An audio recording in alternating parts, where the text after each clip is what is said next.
जय हिंद साथियों, स्वागत है आप सभी का परीक्षा वाटिका एजुकेशन में। आप में से जो भी बच्चे चैनल को पहली बार विजिट कर रहे हो, सब्सक्राइब करके बेल आइकन को प्रेस कर लेना। जैसा कि आप सभी को पता है कि बिहार दरोगा का एग्जाम 18 और 21 जनवरी को होने वाला है। ज्यादा समय नहीं बचा है। अप्रोक्स 60 दिन मान करके 60 टेस्ट हम लोग कंप्लीट करेंगे। तो चलिए बिना देरी किए स्टार्ट करते हैं और वीडियो के अंत में आपको अपना स्कोर भी कमेंट करना है। पहला प्रश्न है यहाँ पर, एक पारिस्थितिकी तंत्र के जैविक कारक हो, ये कौन से हो जाएंगे? तो उत्पादक, उपभोक्ता और अपघटनकर्ता, ये तीनों हो जाते हैं। और पारिस्थितिकी तंत्र जो होता है खाद्य श्रृंखलाओं में प्राथमिक उत्पादक से लेकर उच्चतर उपभोक्ता तक उनके पोषी स्तर पाए जाते हैं। और खाद्य श्रृंखला का प्रत्येक पोषी स्तर जो होता है एक पद कहलाता है। क्या चीज? पद कहलाता है। तो पारिस्थितिकी तंत्र में क्या हो जाएंगे? जैविक घटक और अजैविक घटक। जैविक घटक के अंतर्गत आ जाते हैं उत्पादक, उपभोक्ता और अपघटनकर्ता। उपभोक्ता कितने प्रकार के? तो प्राथमिक उपभोक्ता, द्वितीयक उपभोक्ता और तृतीयक उपभोक्ता। दूसरा पार्ट आ जाता है अजैविक घटक, जिसमें कि अकार्बनिक तत्व आ जाते हैं, कार्बनिक तत्व और जलवायु को शामिल किया जाता है। क्लियर है? अगला प्रश्न है, कांडला निम्न में से किसके लिए प्रसिद्ध है? सही जवाब हो जाएगा, यह निर्यात प्रसंस्करण क्षेत्र के लिए प्रसिद्ध है। चलिए नेक्स्ट क्वेश्चन है यहाँ पर, अफ्रीका का सर्वोच्च पर्वत माउंट किलिमंजारो अवस्थित है, ये कहां अवस्थित है? तो तंजानिया में है। Option C is the right answer. Clear है? निम्नलिखित विशेषताओं के आधार पर खनिज की पहचान करें। इसको थोड़ा सा छोटा कर लिया जाए ताकि आप सभी को ऑप्शंस भी दिख पाएगा। चलिए अब सही है। क्या है प्रश्न? निम्नलिखित विशेषताओं के आधार पर खनिज की पहचान करें। तो देखिए यहां पर भारत में इसके लगभग 95% भंडार ओडिशा, झारखंड, छत्तीसगढ़, कर्नाटक और गोवा में पाए जाते हैं। दूसरा कथन है कि प्रमुख खदानें नोआमुंडी, बैलाडीला, कुद्रेमुख और बल्लारी जैसे क्षेत्र में स्थित है। खदानें भारत के पूर्वोत्तर पठारी क्षेत्र में कोयला क्षेत्र के निकट स्थित है। ये तीनों कथन जो कहा गया है, ये कहा गया है लौह अयस्क के बारे में। Option B is the right answer. लौह अयस्क के कितने प्रकार होते हैं? तो यहां पर लिख ही लिया जाए, हेमेटाइट, ठीक, दूसरा मैग्नेटाइट, उसके बाद और कितने होते हैं? सबसे इंपॉर्टेंट ये हो जाता है हेमेटाइट। लगभग जो भंडार है इसका 18,000 मिलियन टन है। कितना? 18 के मिलियन टन, ठीक। और मैग्नेटाइट का भंडार माना जाए तो 10.5 के मिलियन टन इसका भंडार पाया गया है। ठीक है, क्लियर?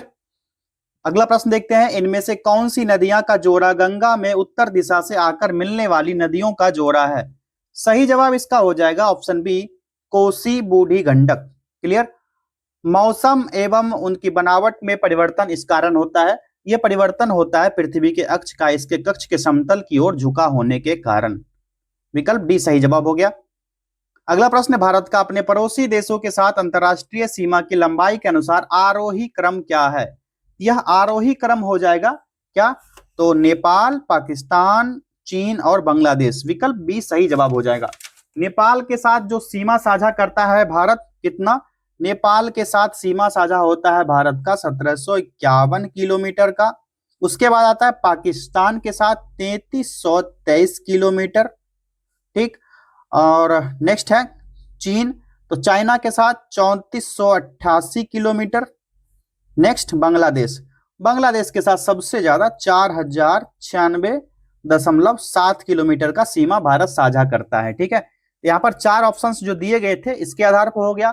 भारत का और भी पड़ोसी देश कौन कौन सा है? तो ये म्यांमार है। म्यांमार के साथ भारत 1643 किलोमीटर का सीमा साझा करता है। अफगानिस्तान छोटा सा हिस्सा 106 किलोमीटर का, ठीक। और एक कंट्री और है पड़ोसी हमारा, भूटान के साथ 699 किलोमीटर का सीमा साझा भारत का है। ठीक है, ये सभी देश हमारे पड़ोसी देश है, उनके साथ जो कितने किलोमीटर का सीमा है वो सारा चीज क्लियर हो गया यहाँ पर। क्लियर? चलिए नेक्स्ट क्वेश्चन देखा जाए, कौन सा समूह, कौन सा राज्य समूह भाखड़ा नांगल परियोजना से जल प्राप्त करता है? करेक्ट आंसर है ये हरियाणा, पंजाब और राजस्थान। फिजी द्वीप अवस्थित है, यह प्रशांत महासागर में अवस्थित है, ठीक। और 1970 तक जो 1970 तक यह ब्रिटिश गवर्नमेंट का यह उपनिवेश हुआ करता था, फिजी, फिजी द्वीप, ठीक है। कोरोमंडल तट का विस्तार है? तो यह है कहां से? कुमारी अंतरीप से कृष्णा नदी डेल्टा तक। अगला प्रश्न, किस नदी पर शिव समुद्रम जलप्रपात अवस्थित है? सही जवाब हो जाएगा कावेरी नदी पर। अगला प्रश्न, सुरसरोवर पक्षी विहार कहां अवस्थित है? यह हो जाएगा आगरा। विकल्प डी सही जवाब हो गया। और इसकी स्थापना जो है 1991 में की गई थी, 1991 में सुरसरोवर पक्षी विहार की। स्टेलेक्टाइट एवं स्टेलेगेमाइट निक्षेपणात्मक स्थलाकृतियां बनाई जाती है? सही जवाब हो जाएगा भूमिगत जल द्वारा यह बनती है। चलिए यहाँ पर एक सूची को दूसरी सूची से सुमेलित करना है और सही उत्तर कूट की सहायता से यहाँ पर सही उत्तर चुनना है। तो सबसे पहले इसको मिलान कर लेते हैं। ठीक, कालाहांडी, बॉक्साइट, जावर, जस्ता और सीसा। ठीक, कोलार जो है सोना और मोसाबनी तांबा। क्या हो गया? 3, 4, 2 और 1। 3, 4, 2 और 1 देखते हैं कौन सा सही जवाब होगा। यहाँ पर एक्सट्रीमली सॉरी, ये गलत मिलान हुआ है। 3, 4, 1 और 2। ठीक है, 3, 4, 1 और 2 अब सही है। तो 3, 4, 1 और 2 ये हो गया ऑप्शन कौन सा? 3, 4, 1 और 2। 3, 4, 1 और 2 ये ऑप्शन सी इसका सही जवाब हो गया। चलिए नेक्स्ट क्वेश्चन की तरफ बढ़ते हैं। गुप्त काल में भू राजस्व की दर क्या थी? ये 1/6 भाग हुआ करती थी गुप्त काल में। और गुप्तकालीन अभिलेख से जिसे ऊपरी हिरण्य भोग भाग इस सभी प्रकार के कर का ज्ञान मिलता है वहां से, किससे? गुप्त काल से। अगला प्रश्न है, दिल्ली में किस सुल्तान ने स्वयं को नायब ए खुदाई कहा था? इसका सही जवाब हो जाएगा बलबन। ठीक है, इसने रक्त और लौह की नीति भी अपनाई थी। रक्त एवं लौह की नीति किसने अपनाई थी? बलबन ने। अगला प्रश्न है, मीर कासिम ने अपनी राजधानी मुर्शिदाबाद से कहां स्थानांतरित किया था? ये मुंगेर स्थानांतरित किया था। और बंगाल का नवाब था मीर जाफर, जो अंग्रेजों से 1760 ईस्वी में हटाकर उसके दामाद मीर कासिम को बंगाल का नवाब बनाया था। किसको? मीर कासिम को। किससे हटा करके? तो यह हटाया था मीर जाफर को। विजयनगर के राजा कृष्णदेव राय ने गोलकुंडा का युद्ध किस राजा के साथ लड़ा था? वो राजा था Quli Qutb Shah. Option A is the right answer. Next question है, असहयोग आंदोलन के संबंध में निम्नलिखित कथनों में से कौन सा सही नहीं है? सही जवाब हो जाएगा ये पहला ही विकल्प, जलियांवाला बाग नरसंहार के कारण महात्मा गांधी ने इस आंदोलन को स्थगित कर दिया था। ये जो है सही नहीं है। अशोक के संबंध में निम्नलिखित कथनों पर विचार कीजिए। यहाँ पर 3 कथन दिए गए हैं और सही कथन चूज करना है इस कूट की सहायता से। तो कौन कौन सा हो जाएगा पहले पढ़ लेते हैं। अशोक पहला ऐसा शासक था जिसने अभिलेखों द्वारा जगह तक अपना संदेश पहुंचाने की कोशिश की। बिल्कुल सही ये ऑप्शन है। अशोक ने ज्यादातर अभिलेख खरोष्टी लिपि में है, ये गलत है, क्योंकि यह अभिलेख जो है अशोक का ज्यादातर प्राकृत लिपि में है, प्राकृत भाषा में, प्राकृत लिपि में, प्राकृत भाषा में ब्राह्मी लिपि होगा। ठीक है, ब्राह्मी लिपि में, ना कि खरोष्ठी लिपि में। ये ऑप्शन गलत हो गया। ठीक, ये ऑप्शन गलत हो गया। अशोक ने एक अभिलेख में कलिंग युद्ध का वर्णन किया। बिल्कुल सही कथन है। तो यहाँ पर पूछा जा रहा है निम्न में से कौन सा कथन सही है? तो पहला और तीसरा कथन सही है। विकल्प सी इसका सही जवाब हो गया। महात्मा गांधी द्वारा 1940 में प्रारंभ किए गए व्यक्तिगत सत्याग्रह के तीसरे सत्याग्रही कौन थे? वे थे ब्रह्मदत्त। विकल्प डी सही जवाब हो गया। इसकी ये व्यक्तिगत सत्याग्रह की शुरुआत कब की गई थी? तो ये हुआ था 17 अक्टूबर 1940 ईस्वी में। महाराष्ट्र के पवनार आश्रम से शुरू हुआ था। गांधी जी के द्वारा 11 अक्टूबर 1940 को विनोबा भावे के प्रथम व्यक्तिगत सत्याग्रही के रूप में चुना गया और जवाहरलाल नेहरू दूसरे और ब्रह्मदत्त तीसरे सत्याग्रही चुने गए थे उस समय। ठीक, पहले कौन थे? तो गांधी जी, दूसरे नेहरू जी, तीसरे ब्रह्मदत्त। यहाँ पर क्या पूछा जा रहा है? तीसरे सत्याग्रही कौन थे? पहला दूसरा पूछा जाएगा तो वो भी आप लोग टिक कर लोगे। पहला महात्मा गांधी, दूसरा जवाहरलाल नेहरू, तीसरा ब्रह्मदत्त। नेक्स्ट क्वेश्चन है, नवपाषाण काल के औजार के संबंध में निम्नलिखित कथनों पर विचार कीजिए। ये कथन को पढ़िए और सही विकल्प को चुनिए इस कूट की सहायता से। औजार पॉलिश किए जाते थे, कथन सही है। इस अवधि में ओखल और मूसल का उपयोग अनाज को पीसने के लिए किया जाता था, ये भी कथन सही है। दोनों 1 और 2 दोनों कथन सही है। और लगभग 9500 ईसा पूर्व, ठीक है, के समय में नवपाषाण काल की शुरुआत मानी जाती है। कौन सा? नवपाषाण काल की शुरुआत। ये भी प्रश्न बन सकता है। चलिए नेक्स्ट क्वेश्चन की तरफ बढ़ा जाए। 1919 में खिलाफत समिति का गठन कहां किया गया था? कहां हुआ था इसका गठन? तो ये हुआ था बंबई में। ठीक है, बंबई में। जब पहला विश्व युद्ध में ऑटोमन तुर्की की हार हो चुकी थी, इस आशय से अफवाह फैली थी कि इस्लामिक विश्व के आध्यात्मिक नेता जो खलीफा हुआ करता था, ऑटोमन साम्राज्य पर एक बहुत सख्त संधि थोपी जाएगी उस पर। तो खलीफा की जो तात्कालिक शक्ति की रक्षा के लिए ना मार्च 1919 ईस्वी में, कब? मार्च 1919 में जो है बंबई में, जो अभी का मुंबई कहलाता है, वहां पर खिलाफत समिति का गठन किया गया था। अगला प्रश्न, चलिए इसको मिलान करेंगे फिर कूट की तरफ बढ़ेंगे। सूफी संतों एवं उनके विभिन्न सिलसिलों के संबंध में कौन सा विकल्प सही है? कौन सा विकल्प सही होगा? मिलान कर लेते हैं। जो प्रमुख संत एक तरफ दिया गया है, ये प्रमुख संत के नाम है, दूसरे तरफ उनके सिलसिला से संबंधित फैक्ट दिया गया है। चलिए मिलान करते हैं। जो शेख निजामुद्दीन औलिया है, ये किस सिलसिला से संबंधित थे? तो ये चिश्ती सिलसिला से थे। ठीक है। तीसरा, बहाउद्दीन जकारिया, ये थे सुहारवर्दी से। मियां मीर जो थे, ये कादरी सिलसिला से संबंधित थे। और अहमद सरहिंदी जो है, ये नक्शबंदी सिलसिला से संबंधित है। 3, 2, 1 और 4। 3, 2, 1 और 4 कौन सा विकल्प होगा देख लेते हैं। 3, 2, 1 और 4। 3, 2, 1 और 4, option B is the right answer. निम्नलिखित कथनों में से कौन सा कथन असत्य है? गलत कथन यहां पर पूछा जा रहा है। सही जवाब हो जाएगा पहला ही, रॉबर्ट क्लाइव बंगाल के प्रथम गवर्नर जनरल थे। ठीक है, तो ये गलत है, क्योंकि 1773 ईस्वी के रेगुलेटिंग एक्ट के बाद ब्रिटिश संसद के द्वारा बंगाल में पहली बार कॉलेजिएट सरकार की स्थापना की गई। इस सरकार ने फोर्ट विलियम के गवर्नर जनरल यानी कि अध्यक्ष और 4 सदस्यों का प्रावधान किया। और इस अधिनियम के तहत बंगाल के प्रथम गवर्नर जनरल के रूप में वारेन हेस्टिंग्स की नियुक्ति हुई थी। रॉबर्ट क्लाइव नहीं था। कौन था? वो था वारेन हेस्टिंग्स। क्लियर है? नेक्स्ट क्वेश्चन, निम्नलिखित का मिलान कीजिए। एक तरफ सूची 1 सूची 2 से मिलान करना है। यहां पर एक तरफ ये उपनाम है, ये क्या है? इन सभी का उपनाम है। और दूसरे तरफ नेता का नाम दिया गया है, नेता परनेता जो भी है। इसको मिलान कर लिया जाए। सीमांत गांधी के नाम से किनको जाना जाता है? तो खान अब्दुल गफ्फार खान को। ठीक है, तो ये 4 नंबर में है, तो 4 यहां पर लिख लेते हैं। ठीक। The grand old man of India, ये किसको जाना जाता है? दादा भाई नौरोजी। तीसरा, ठीक है, 4, 3। महामना के नाम से किनको जाना जाता है? तो महामना मदन मोहन मालवीय को इनके नाम से जाना जाता है। भारत का लौह पुरुष हो गए वल्लभ भाई पटेल। तो यहाँ पर एक चीज तो आपको क्लियर होगा, वल्लभ भाई पटेल भारत का लौह पुरुष, और सीमांत गांधी खान अब्दुल गफ्फार खान। ठीक है, इस ऑप्शन से भी आप लोग इनोसेट करके आप लोग ऑप्शन सही कर सकते हो। जब आपको ये चीजें क्लियर नहीं होगी, अगर क्लियर है तो आप सही आंसर चूज करके आओगे। तो राइट आंसर क्या हो जाएगा? ये हो जाएगा 4, 3, 1 और 2। 4, 3, 1 और 2, ऑप्शन बी।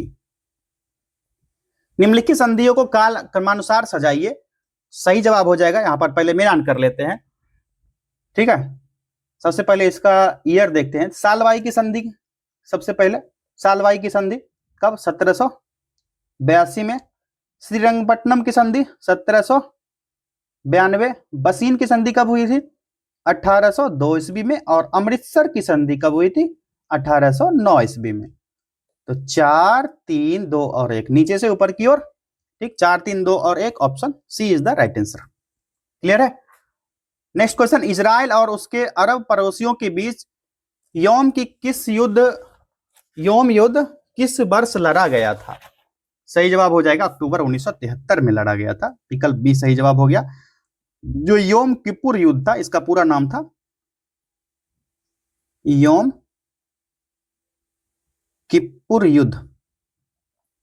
ये लड़ा गया था, जिसने रमजान युद्ध भी नाम से जाना जाता है। किस नाम से? रमजान युद्ध से नाम से जाना जाता है। और अक्टूबर युद्ध भी कहा जाता है इसको, क्योंकि अक्टूबर 1973 में हुआ था। अगला प्रश्न है, केंद्रीय बजट 2025-26 में प्रभावी राजस्व घाटा कितना अनुमानित है? सही जवाब इसका क्या हो जाएगा? यह हो जाएगा 0.3%। चलिए अगले प्रश्न की तरफ बढ़े। यूक्रेन ने रूस पर अब तक का सबसे बड़ा हमला किया है। इस हमले को यूक्रेन ने क्या नाम दिया है? Operation spider web. Option B is the right answer. 1 जून 2025 को यह सबसे बड़ा लंबी दूरी का हमला पूरा किया, ठीक है, यूक्रेन ने। रॉयल चैलेंजर्स बेंगलुरु यानी आरसीबी ने अपना पहला खिताब किस टीम को हराकर अपने नाम किया? आप तो मैच देखते हो, किसको? किंग्स 11 पंजाब को।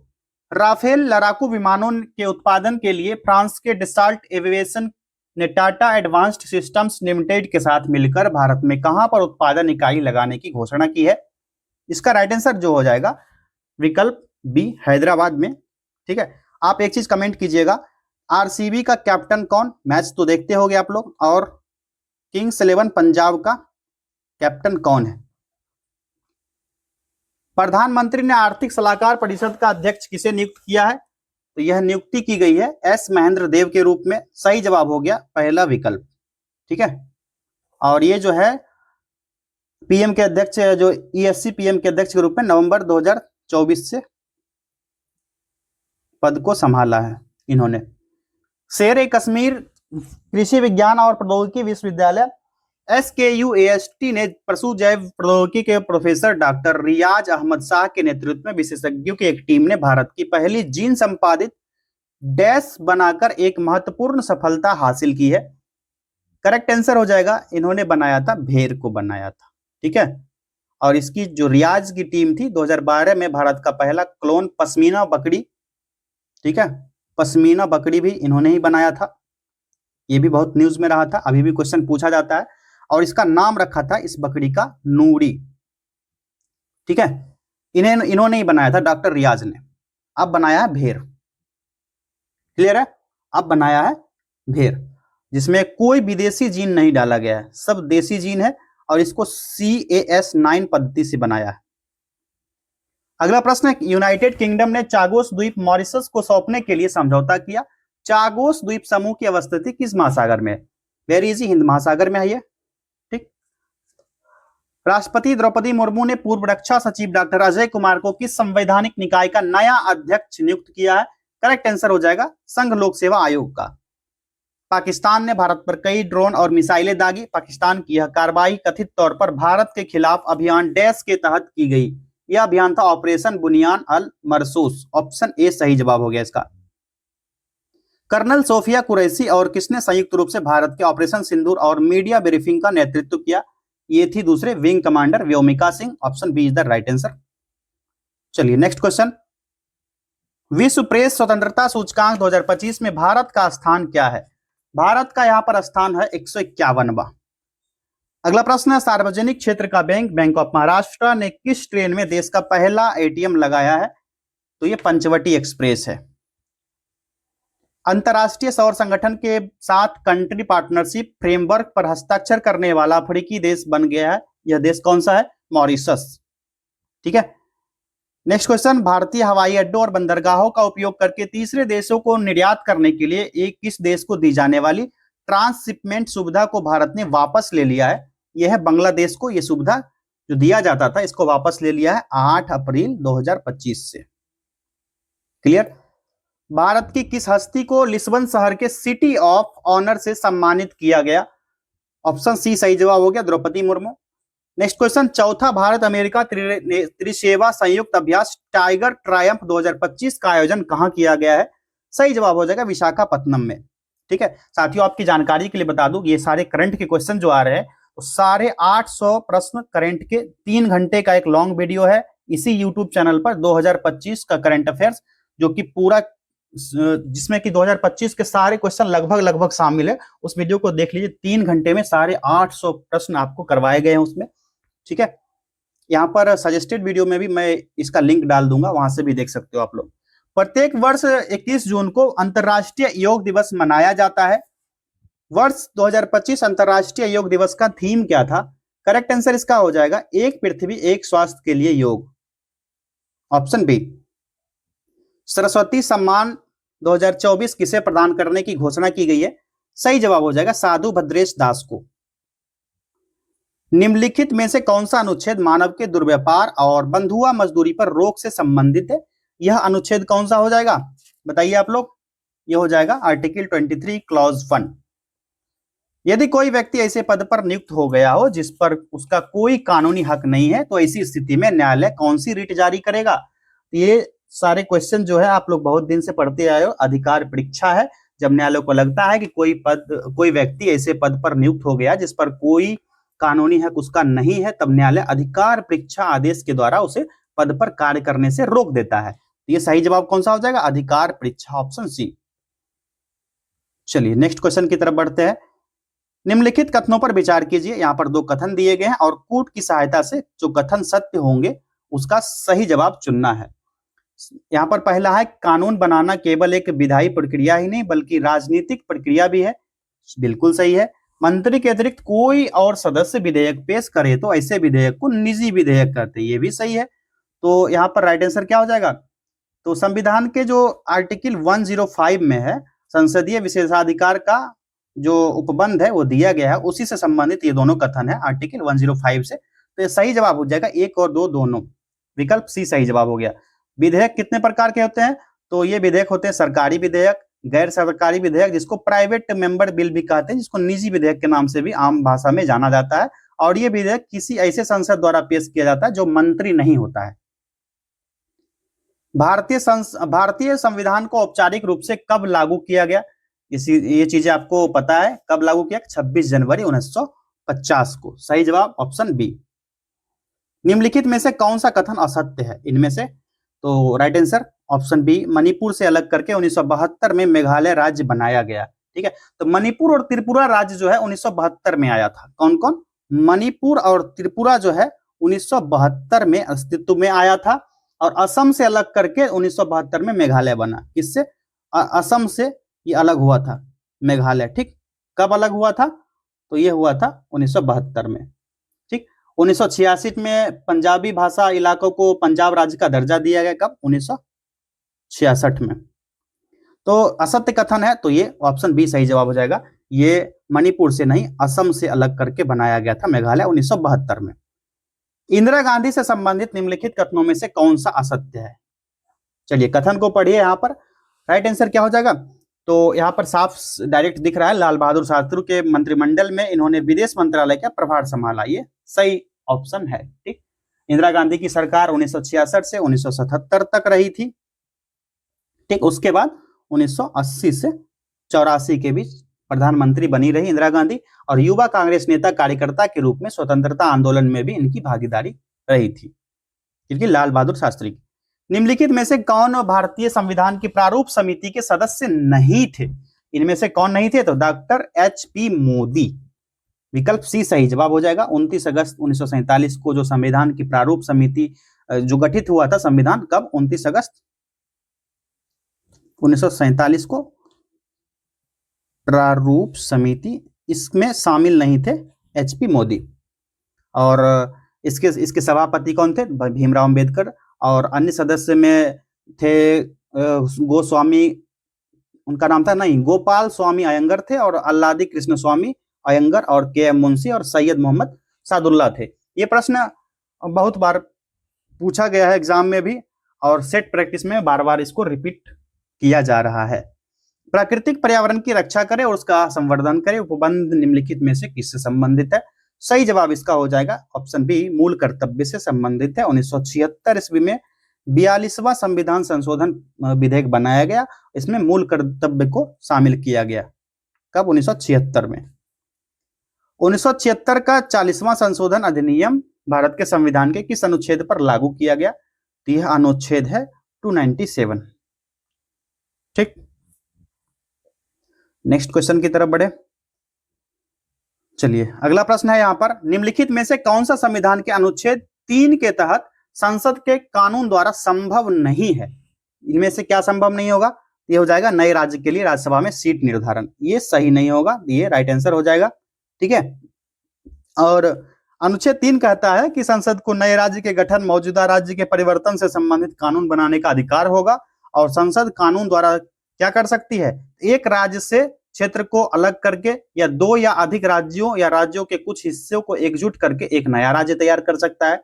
किसी भी राज्य का क्षेत्रफल बढ़ा सकता है, किसी भी राज्य के क्षेत्र को कम कर सकता है, या फिर किसी राज्य की सीमाओं को बदला जा सकता है और किसी भी राज्य का नाम परिवर्तन भी किया जा सकता है। यह अनुच्छेद 3 के तहत संविधान में वर्णित है।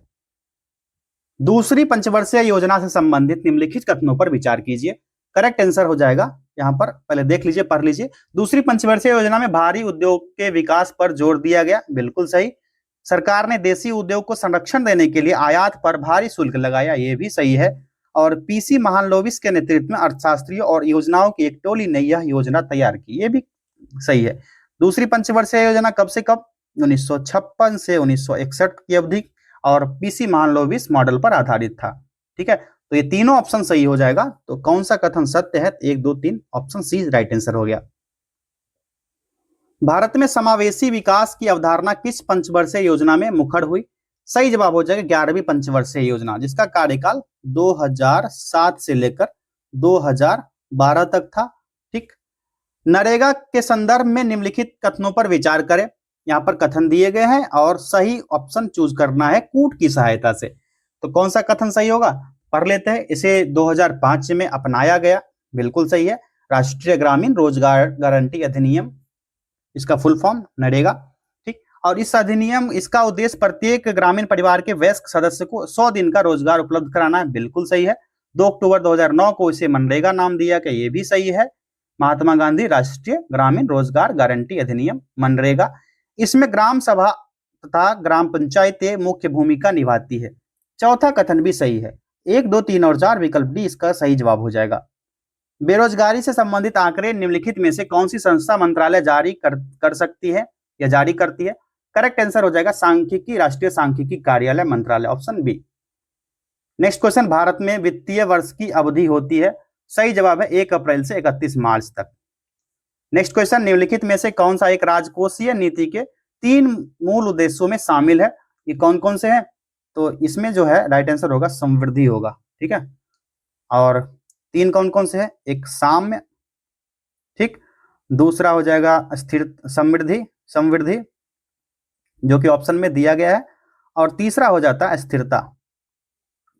ठीक, ये 3 है राजकोषीय नीति के मूल उद्देश्य। ठीक है, अगर साम्य आया ऑप्शन तो टिक करना है, समृद्धि आए तो टिक करना है, स्थिरता आए तो टिक करना। अगर 3 आ जाएगा तो तीनों को टिक कर देना है। उसमें ऑप्शन रहेगा या कूट दिया रहेगा या फिर 1 से अधिक करके दिया रहेगा।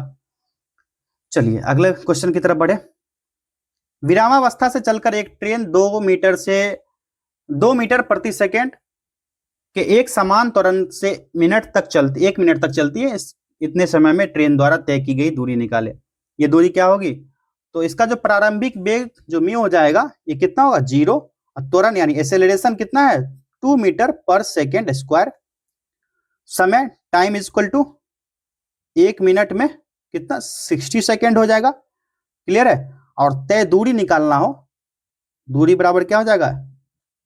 Plus half 80 square. ये हो कितना हो गया? 0 into T plus 1/2 into 2 into 60 का होल स्क्वायर। चलिए ये काम खत्म। ठीक, इसका हो जाएगा 3600 मीटर। क्लियर है? 0 से टी 0 हो गया, 0 प्लस 3600 मीटर। तो राइट आंसर क्या हो जाएगा इसका? Option B 3600 metre. भारतीय राष्ट्रीय उपग्रह प्रणाली इनसैट के बारे में निम्नलिखित में से कौन सा कथन सत्य नहीं है? तो सही जवाब हो जाएगा इसकी शुरुआत 1979 में हुई थी। गलत कथन जो है ये है। ठीक है, क्योंकि यह कथन जो है बिल्कुल गलत है। ये जो है ना, इनसैट पूर्व मौसम का पूर्वानुमान के प्रयोजनार्थ डिजाइन किया गया है और इनसैट श्रृंखला के लिए यूरोपीय प्रक्षेपण यान का उपयोग किया जाता है इसमें, और संचार उद्देश्य के लिए यह डिजाइन किया गया है। ठीक है, ये कथन गलत दिया गया है। आपको कमेंट करना है इनसैट कब आया था प्रचलन में, इस चीज को कमेंट करना है। ईयर क्या था? दाब बढ़ने पर बर्फ का गलनांक क्या होगा? ये घट जाएगा। Option A is the right answer. दाब का SI मात्रक क्या होता है? दाब का SI मात्रक न्यूटन पर मीटर स्क्वायर, जिसको पास्कल भी कहते हैं। ठीक, नेक्स्ट क्वेश्चन, मायोपिया निकट दृष्टि दोष के संबंध में क्या सही है? बताइए। तो रेटिना के सम्मुख प्रकाश किरणें केंद्रित होती है, पहला ही विकल्प सही हो जाएगा। एक अवतल दर्पण की अभिसारिता इकाई घटाई जा सकती है इसे निम्न में डुबाकर। किसमें डुबाकर? एल्कोहल में। इलेक्ट्रिक उपकरण जैसे इलेक्ट्रिक आयरन, टोस्टर आदि के हीटिंग एलिमेंट को बनाने के लिए नाइक्रोम मिश्र धातु का उपयोग क्यों किया जाता है? तो इस नाइक्रोम का गलनांक अधिक होता है, सही है। नाइक्रोम में उच्च प्रतिरोधकता होती है, नाइक्रोम आसानी से ऑक्सीकरण से नहीं गुजरता। सभी ऑप्शन सही हो जाएंगे, ऑप्शन डी सही जवाब हो गया इनमें से सभी। रासायनिक परिवर्तन के साथ होते हैं, क्या क्या होंगे? तो इसमें जो होता है नए प्रकार के पदार्थ का निर्माण, निकाय की एंथैल्पी में परिवर्तन और पदार्थ के रासायनिक गुणों में परिवर्तन, ये भी सही हो जाएगा सभी। अगला प्रश्न, विद्युत ऋणात्मकता किसी परमाणु के डैश की क्षमता की माप है, तो इलेक्ट्रॉन को आकर्षित करने का। विकल्प सी सही जवाब हो जाएगा। चलिए अगला प्रश्न, धातुओं की विद्युत प्रतिरोधकता का सही क्रम चुने। किसका होगा? तो ये हो जाएगा पारा, उसके बाद निकेल, उसके बाद डब्ल्यू प्लस अर्जेंटीनम चांदी। ऑप्शन सी इसका राइट आंसर हो जाएगा। ठीक। एच जी किसका संकेत? पारा का। ठीक, ये निकेल का। ये किसका? डब्ल्यू किसका होगा? टंगस्टन का, टंगस्टन। और अर्जेंटीनम यानी चांदी का संकेत। चलिए, छोटी छोटी चीजें को क्लियर करना जरूरी है। कभी कभी कुछ हिस्से ऐसे होते हैं जो माइंड सेट से बिल्कुल निकल जाते हैं एग्जाम के टाइम में। फास्फोरस को पानी में क्यों रखा जाता है? सही जवाब इसका हो जाएगा क्योंकि उसका जो प्रज्वलन तापमान होता है ना, बहुत कम होता है। विकल्प सी सही जवाब हो जाएगा, ऑप्शन बी। ठीक है। और फास्फोरस जो होता है इसका क्या होता है? 15 इलेक्ट्रॉनिक विन्यास। ठीक है, इसका ये होगा। बहुप्रयोग प्लास्टिक की पानी की बोतलें डैश की बनी होती है, ये बनी होती है पॉलिथीन की। विकल्प सी इसका राइट आंसर हो गया। कोशिका में निम्नलिखित में से कौन सी पाचन थैली डाइजेस्टिव सैक कहलाती है? इसको क्या कहा जाएगा? लाइसोसोम। विकल्प डी सही जवाब हो जाएगा। और लाइसोसोम जो होता है सूक्ष्म गोल इकहरी झिल्ली से घिरा थैली होता है, जिसको इसको आत्महत्या की थैली भी कहा जाता है या फिर आत्मघाती थैली भी कहा जाता है। इसमें 24 प्रकार के एंजाइम पाए जाते हैं। ठीक, आत्मघाती थैली भी कहा जाता है किसको? लाइसोसोम को। इसमें लाइसोसोम में 24 एंजाइम होते हैं। चलिए अगला प्रश्न, क्लोरेन कायमा बने होते हैं, किससे बने होते हैं? तो मृदुतकों द्वारा बने होते हैं। ऑप्शन डी राइट आंसर हुआ। नेक्स्ट क्वेश्चन, निम्नलिखित में से किसे हार्मोन माना गया है? ये हो जाएगा विटामिन डी।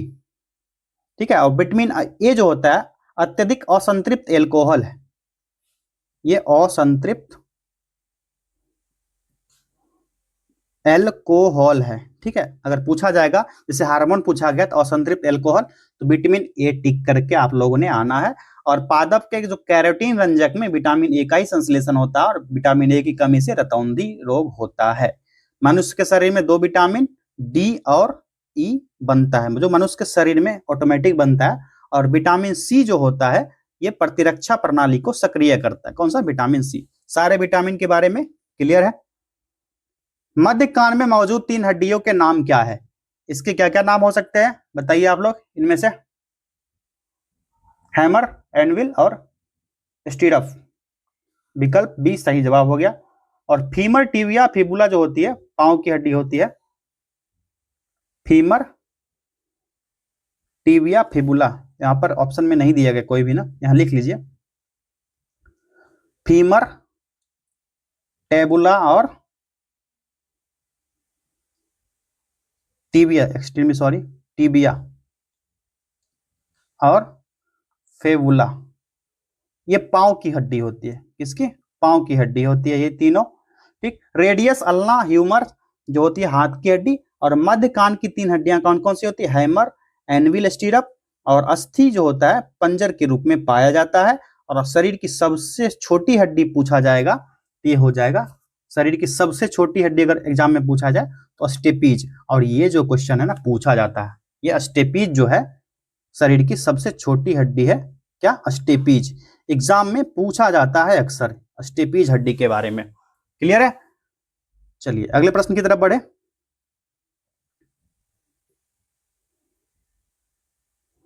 चलिए नेक्स्ट क्वेश्चन यहां पर देखते हैं। डैश शरीर में पेट की उपकला कोशिकाओं द्वारा स्रावित होता है। सही जवाब इसका हो जाएगा hydrochloric acid HCl। HCl। Next question, निम्नलिखित में से कौन सा रोग विषाणु जनित नहीं है? सही जवाब है इसका हैजा। ठीक है, यह विषाणु जनित नहीं है। हैजा जो है जीवाणु जनित रोग होता है, जीवाणु से फैलता है। ठीक है, और जो मुख्य रूप से विब्रियो कोलेरी जो बैक्टीरिया के कारण होता है, विब्रियो कोलराई, यही जीवाणु है, इसी कारण हैजा फैलता है। नेक्स्ट क्वेश्चन, एक परावर्तक पृष्ठ अंदर की ओर वक्रित है, तब निर्मित दर्पण क्या होगा? तो यह अवतल दर्पण होगा। कौन सा? अवतल दर्पण। जो परावर्तक पृष्ठ जो होगा अंदर की ओर वक्रित होता है, और अवतल दर्पण प्रकाश को भीतर की ओर एक केंद्र बिंदु पर परावर्तित करने का काम करता है। और अवतल दर्पण का उपयोग की बात कही जाए तो प्रकाश को अभिसरित करने के लिए किया जाता है। उत्तल दर्पण का विपरीत होता है अवतल दर्पण। बिंब और दर्पण के बीच की दूरी के आधार पर विभिन्न प्रतिबिंब इसके प्रकार में दिखाए जाते हैं। इसमें अवतल दर्पण में किसके विपरीत? एकदम उत्तल दर्पण के विपरीत। निम्नलिखित रोगों को उसके विटामिन या खनिज से मिलान कीजिए। कमी से होने वाला रोग, विटामिन या खनिज कौन कौन से? चलिए इसको मिलान कर लेते हैं। स्कर्वी किस विटामिन की कमी से होगा? ये विटामिन सी की कमी से होता है स्कर्वी। क्लियर? विटामिन बी की कमी से घेंघा रोग जो होगा गले का, आयोडीन की कमी से। ठीक है, दतौंधी विटामिन ए की कमी से होगा। रिकेट्स विटामिन डी की कमी से। और एनीमिया जो होगा आयरन की कमी से होता है। तो क्या हो गया? 2, 3, उसके बाद 1, 4 और 5। 2, 3, 1, 4 और 5 कौन सा ऑप्शन होगा? अरे भाई ऊपर देखने की जरूरत क्या है? 2, 3, 1, 4 और 5 पहला ही सही जवाब हो गया। चलिए अगले प्रश्न की तरफ बढ़ा जाए। तत्व ए बी सी जो है डोबरेनर के त्रिक के रूप में है। यदि ए का परमाणु भार 40 है, सी का परमाणु भार 137 हो, तो बी का परमाणु भार कितना होगा? सही जवाब इसका हो जाएगा 88। कितना? 88। नेक्स्ट क्वेश्चन, वेदोक्त शब्द का संधि विच्छेद क्या होगा? वेद प्लस उक्त। 2 इंग्लिश के 2 हिंदी के प्रश्न पूछे जाते हैं। चलिए दूसरा हिंदी का प्रश्न क्या है? मृगनयनी में कौन सा समास है? तो एक कर्मधारय समास होगा, जिसमें पहला पद जो पूर्व पद विशेषण होता है, दूसरा पद उत्तर पद जो विशेष से होता है। तो पहला पद विशेषण है, दूसरा पद विशेष है, यानी जिसका आंख मृग के समान हो। सही जवाब ऑप्शन डी, कर्मधारय समास। चलिए 2 अंग्रेजी के प्रश्न देखते हैं आप। Choose the correct passive form the following sentence. चलिए सेंटेंस को पढ़िए। One should keep one's promises. Right answer option C हो जाएगा, प्रोमिसेस शुड बी केप्ट। आपको एक जानकारी बता दूं कि बीपीएससी एडीओ का टेस्ट सीरीज भी इस यूट्यूब चैनल पर करवाया जा रहा है। वहां पर पहला पेपर जो है एडीओ का, उसमें हिंदी और अंग्रेजी के प्रश्न पूछे जाते हैं। 30 अंग्रेजी के और 70 हिंदी के प्रश्न। वहां से आप लोग ना जो दरोगा की तैयारी कर रहे हैं उस सेट को जाकर के देखिए। आपका ये 2 जो क्वेश्चन होता है ना, 2 पूछा जाता है क्वेश्चन बिहार दरोगा में, ये एकदम 100% क्लियर हो जाएगा। 2 2 4 क्वेश्चन एकदम फिक्स हो जाएगा। वहां से 10 सेट करवाएगा, 10 सेट कर लीजिए, ज्यादा पढ़ने की आवश्यकता नहीं है। वहां पर सारा टॉपिक भी क्लियर कराया गया क्वेश्चन बाय क्वेश्चन। चलिए दूसरा प्रश्न है, एंडेवर शब्द का विलोम क्या होगा? तो एंडेवर जो होता है इसका विलोम हो जाएगा क्या? Option B, inactivity. ठीक, और एंडेवर का अगर सिनोनिम्स पूछा जाए तो एंडेवर का हो जाएगा, जैसे एम हो जाएगा मतलब गोल, एफर्ट, और भी बहुत सा, इंटरप्राइज हो जाएगा, स्ट्रगल, वेंचर, ये सभी इसका सिनोनिम्स हो जाएगा। ये यहां पर विलोम शब्द है। अगला प्रश्न, भारत का 13वां प्रमुख बंदरगाह कौन बना? यह है वधावन। वधावन बना है, और सबसे नया बंदरगाह है महाराष्ट्र में। कहां का? महाराष्ट्र में है। निम्न में किन्हें आधुनिक भारत का प्रथम राष्ट्रवादी कवि माना जाता है? ये कौन है? ये है Henry Derozio. Option C is the right answer. इनका जन्म जो हुआ था कहां पर हुआ था? डिरोजियो में हुआ था 1809 ईस्वी में।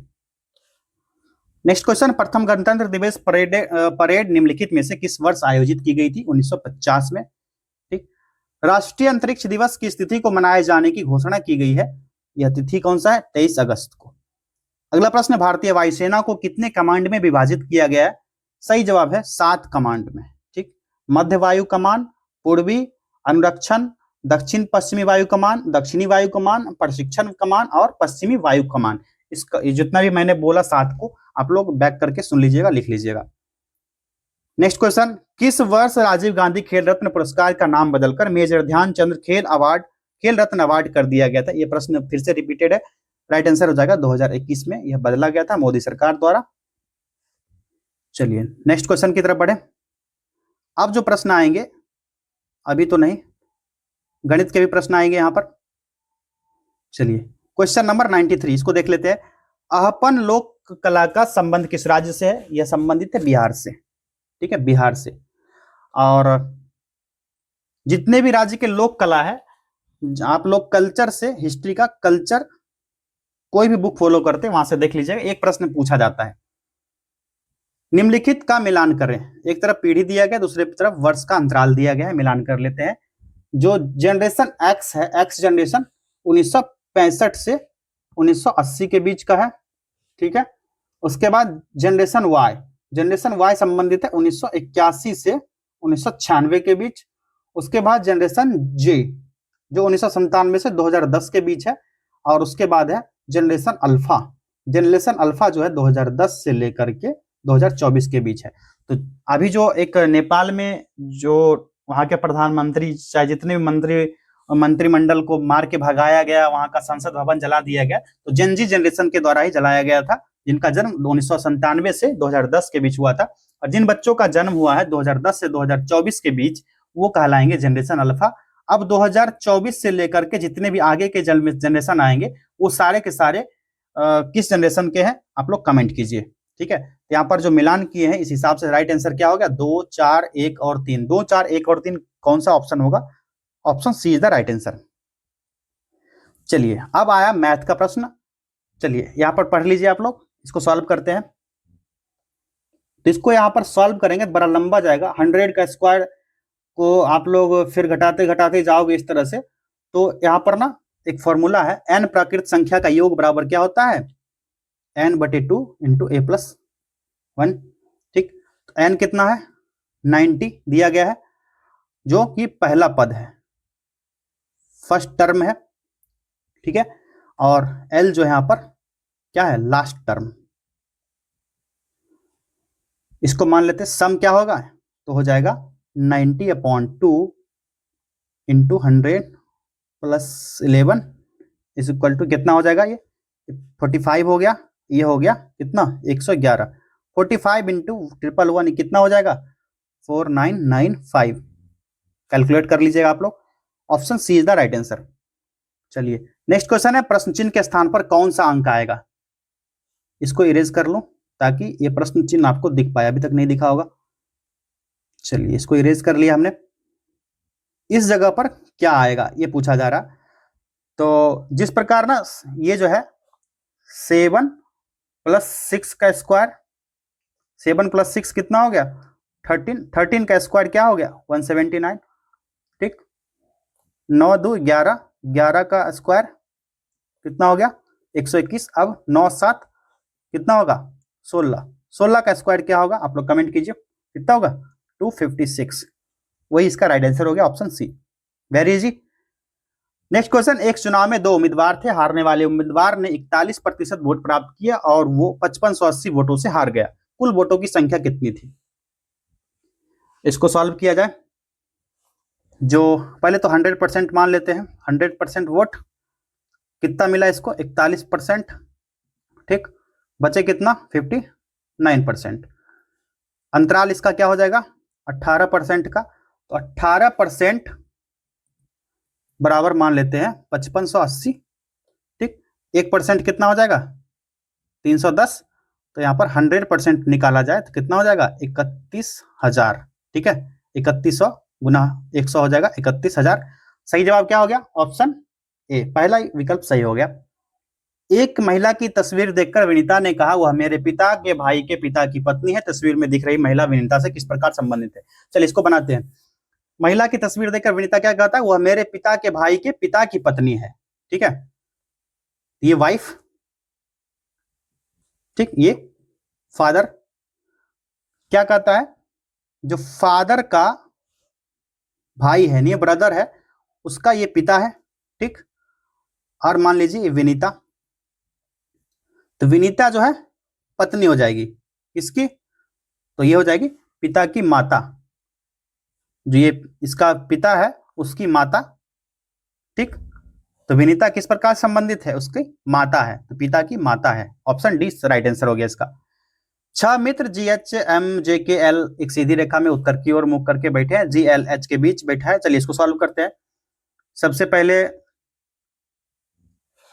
चलिए एक लाइन ले लेते हैं सीधी। क्या कहता है जी, ये सभी एक लाइन में बैठा है, किधर की ओर, ये उत्तर की ओर, इस ओर मुख करके, नॉर्थ की ओर, ठीक है। GL और H के बीच बैठा है, ठीक। जी जो है L और H के बीच बैठा है। चलिए इसको मान लेते हैं, यहाँ पर H और L के बीच क्या बैठा है, जी बैठा है। क्लियर है। H M के दाएं है, H जो है M के दाएं है, तो चलिए M को साइड ही कर लेते हैं पहले। M के दाएं H, राइट साइड हो गया ये H। उसके बाद कहता है चौथा है, तो कौन सा स्थान है, चौथा है, तो यहां पर कोई आएगा, 1 2 3 और 4, एक और आएगा, कोई एक ही आएगा। यहां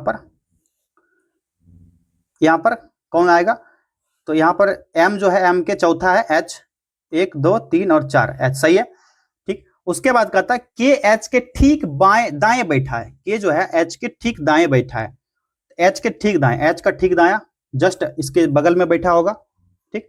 L और M के बीच में कौन बैठा है, L और M के बीच में कौन बैठा है, L और M के बीच कौन बचा है, यहाँ पर एक ही चीज बचा है, J बैठा है। तो right answer option A, very easy.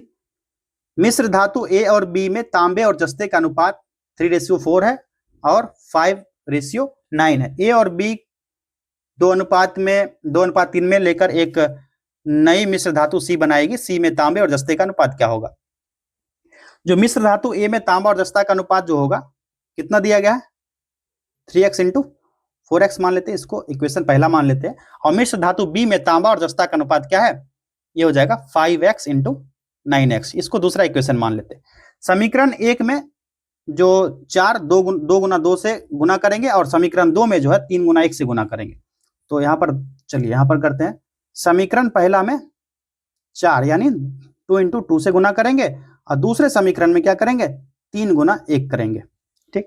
तो यहाँ पर क्या निकल के आएगा, तो मिश्रण जो धातु है, मिश्र धातु ए में तांबा और जस्ता का अनुपात क्या हो जाएगा, तो यहाँ पर क्या हो जाएगा, तो 3 दूनी, यहाँ पर 3 चौक 12, 4 चौक 16, तो हो जाएगा 12x, इधर इसको कर लेते हैं 12x इंटू 16x, और दूसरे समीकरण के अनुसार क्या हो जाएगा, 5 तिहाई 15, 15x इंटू इधर 27 और 3 27x, ठीक है। तो नया मिश्र धातु क्या बनेगा, तो 15 + 12 कितना हो जाएगा, और 16 + 27 ये हो जाएगा 27x 43x, इस तरह से बनेगा। तो नया जो धातु बनेगा 27:43 का बनेगा। ऑप्शन ए इसका राइट आंसर हो गया, ठीक है। तो डिटेल्स में बताना जरूरी होता है ताकि सभी बच्चे समझ पाए और इसको कनेक्ट कर पाएंगे, ठीक है। तो ये टेस्ट सीरीज बहुत इंपॉर्टेंट है सभी के लिए। अगर आप में से कोई एडीओ की तैयारी कर रहे हो, बिहार एसएससी सीजीएल की तैयारी कर रहे हो, या फिर बिहार एसएससी इंटर लेवल की तैयारी कर रहे हो, और एक एग्जाम अभी हाल फिलहाल में होने वाला है 8 फरवरी को, हाँ, सीटेट का एग्जाम, सारे टेस्ट सीरीज इस यूट्यूब चैनल पर करवाए जा रहे हैं। आपके सहपाठी या फिर आप भी तैयारी कर रहे हो इस एग्जाम की, तो टेस्ट सीरीज आप लोग लगाते रहिए और इस यूट्यूब चैनल को आप लोग सब्सक्राइब करके बेल आइकन को प्रेस कर लीजिए, ताकि जो भी नए टेस्ट डाले जाएंगे तो सबसे पहले नोटिफिकेशन आप तक पहुंच जाएगा। मिलेंगे अगले टेस्ट में, बहुत बहुत धन्यवाद।